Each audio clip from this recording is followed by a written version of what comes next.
Hey, it's my friends. Welcome back to oh wait, we're not in school. It is a Monday, but we're not in school. I hope you had a great weekend. It was so beautiful outside yesterday on Sunday.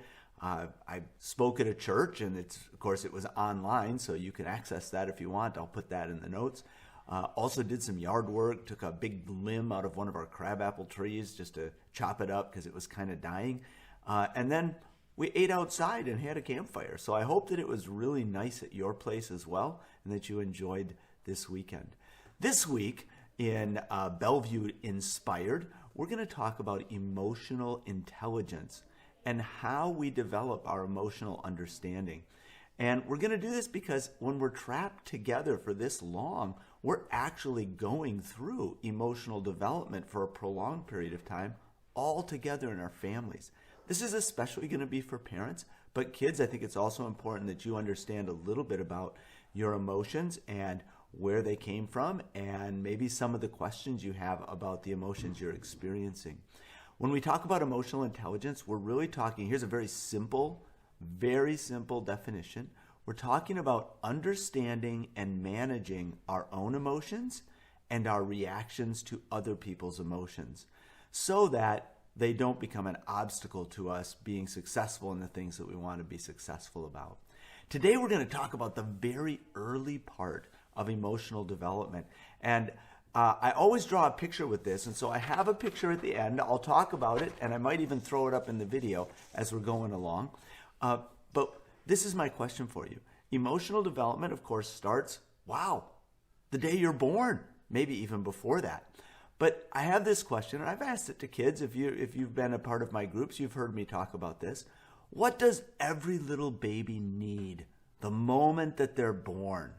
What does every little baby need? Well, we have a good conversation about that, and a lot of people will say, food, they need clothes. Okay, they need to have their diaper changed. All those things are true. I define it this way. What a little baby needs, what would be best for every little baby that's born, is that they had a mom and a dad who love each other perfectly and who love their baby perfectly. Now, somebody's going to argue with me about whether it needs to be a mom and a dad. I just want to touch on that briefly. This is what's best for a child. It's not the only possible successful outcome. And one of the biggest reasons that it's best is because at some point, every little baby will know that it takes a mom and a dad to make a baby. And if they have their mom and dad, then they already have a piece of their identity in place. If they don't, then there are larger questions about where they came from and why they are the way that they are. There are lots of ways for babies to be raised in healthy families that aren't necessarily a mom and a dad. But for today, what's best is a mom and dad who love each other perfectly and who love the baby perfectly. Now, by loving the baby perfectly, that means unconditional love for the baby and really firm boundaries in their behavior and their development as they grow older. Healthy boundaries that are enforced 100% of the time, unconditional love inside those boundaries. Now, the obvious question is, who gets that? Well, guess what? Nobody gets it. No two parents love each other perfectly so that every time the baby looks at their mom and dad, they see a complete and perfect relationship so that they believe that adult relationships are always 100% of the time stable. Nobody gets that. Nobody gets perfect love from their parents. And guess what? It gets worse. No little kid is perfect. Even when kids are, you don't have to be around little kids very long to realize that kids at a very early age are expressing their own identity, their own needs, their own wants, and their own emotions begin to interfere with their relationships with their parents and with their siblings.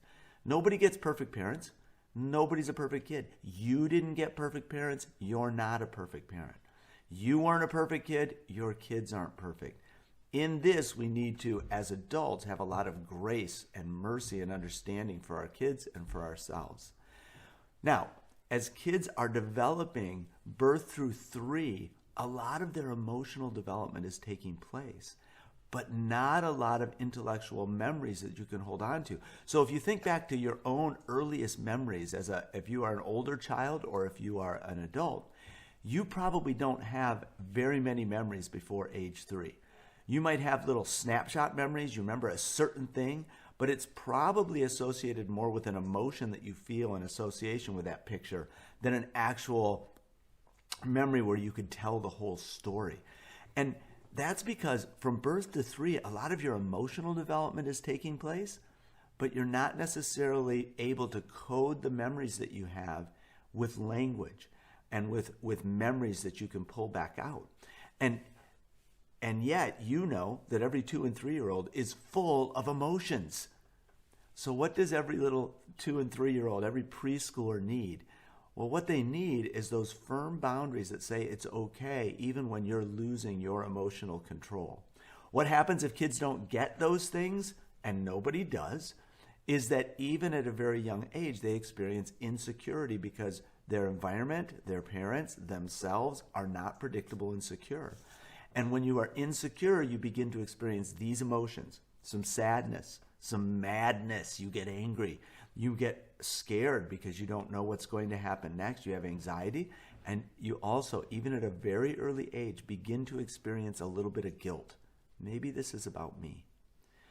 So if you have preschoolers, you can be helping them in their emotional development by providing firm boundaries with consistent expectations about what's best for them when they can't make decisions about what's best for themselves, in terms of what they eat, in terms of how much time they spend on the television or the computer, in terms of safety issues. You're providing safe boundaries, but within those boundaries, unconditional positive affection, acceptance, so that the kids are developing a sense of security in themselves and in their environment.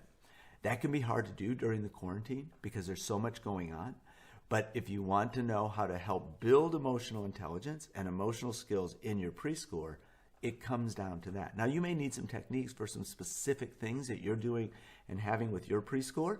If so, I encourage you to contact your child's preschool and daycare teacher or to get in touch with me directly. They'll have some good ideas for you about this.